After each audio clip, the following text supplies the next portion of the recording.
Let us continue to obey and be filled with the Holy Spirit. Romans chapter 8, verse 14. As many as are led, ang sino man daw pong pinangungunahan ng Espiritu Santo, sila ang mga tunay na... Who are they? Amen. Tayo po ay pinangungunahan na ng Espiritu Santo ng Diyos. Bakit pa babalik sa dati mong buhay? Pinangungunahan na tayo ng Espiritu Santo ng Diyos.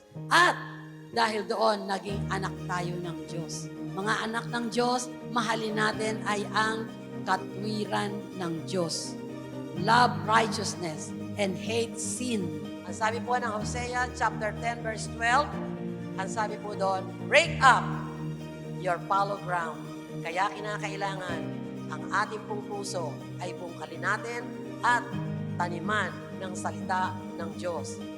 At hanapin po natin ang katwiran ng ating Panginoon. Seek ye first the kingdom of God and His righteousness. And all these things will be added unto you. Kung gusto nating maging matagumpay, kung gusto nating maging masagana ang buhay, do not let this book of the law depart from your mouth. Meditate on it day and night so that you will be careful to do everything. Lahat ng ating gagawin, tayo po ay careful sapagkat alam natin ano ba yung kalooban ng Diyos, ano yung hindi kalooban ng Diyos, hindi natin yung gagawin. At sa ganon, maging prosperous tayo. At, of course, yung aking binigyang diin kanina, na 4 na beses na sinabi ng Diyos kay Joshua, Joshua, be strong and courageous.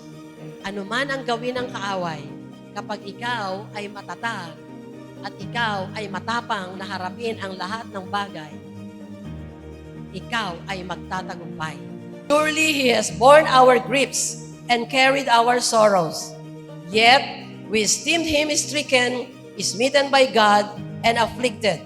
But He was wounded for our transgressions, He was bruised for our iniquities, the chastisement of our peace was upon Him, and by His stripes we are healed.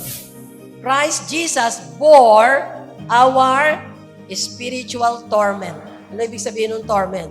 Pahirap, sakit. Ibig sabihin, ng ating Panginoong Jesus, yung bread na ating kinakain pagdating ng Holy Communion, yung bread na yon ay sinisimbolahan yon ng katawan ng ating Panginoong Jesus na yung kanyang kamatayan ay siya po ay nagdanas ng spiritual torment.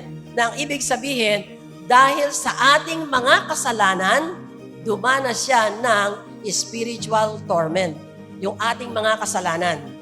At dumanas din po siya ng mental distress. Everybody say, mental distress. Sa isip naman, mental distress. Bakit? Dahil sa ating mga pag-aalala, sa ating takot, sa ating mga laging nadarama sa ating puso. Kaya kapatid, kapag meron kang takot, pag meron kang pag-aalala, naku, di mo naman alaman ang gagawin mo. Kapatid, lumapit ka lang sa Panginoon dahil dinala na ng ating Panginoong Jesus, pati na ang ating mga pag-aalala, ang ating mga takot, ang ating pag-worry, lahat na yan, dinala yan ng ating Panginoong Jesus. Eh bakit mo dinadala pa? Uy, pare-pareho po tayo. Ganyan. Kasi kung minsan, nakakalimot ka. Ako din. Kaya po, kinakailangan sa lahat ng mga bagay na ito, pagkatiwala natin ito sa Diyos sapagkat inako na niya ang mga bagay na ito. Amen po ba? Palakpakan niya po natin ang Panginoon. Hallelujah! Glory to God. So, spiritually, mentally, and also physically. Naranasan po niya ang physical pain, ang sakit sa katawan. Of course, yung ba naman ikaw ay latiguhin na mayroon pang mga bakal sa dulo, ba't di ka masasaktan? Physical pain. Ano naman ang dahilan nun? Para ang iyong sakit, karamdaman, ay inakunan ng Panginoong Jesus doon sa kanyang katawan nung siya'y mamatay sa krus ng Kalbaryo.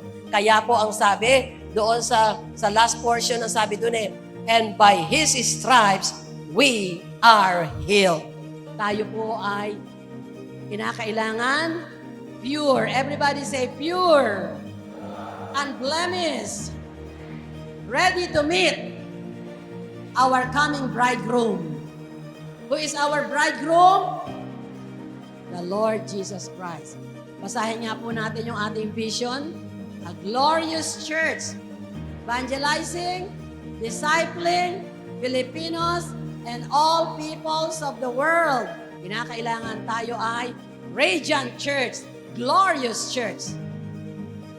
Ibig sabihin, the church without blemish.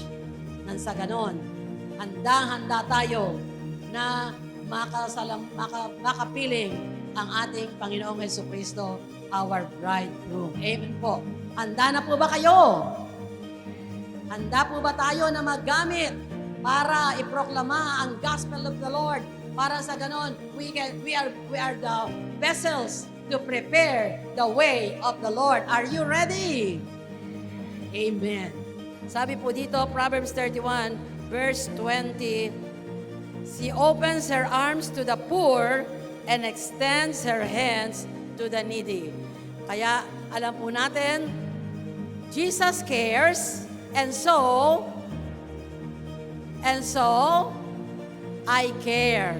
Kaya po, meron po tayong compassionate heart para po sa mga nangangailangan, sa mga mahirap, dahil po nilagay po sa atin ng Panginoon sa ating puso ang bagay na yon. Dahil ang ating Panginoong Jesus ay talagang nagmamalasakit para sa lahat. Kaya naman, ang mga anak ng Diyos ay meron din puso na nagmamalasakit.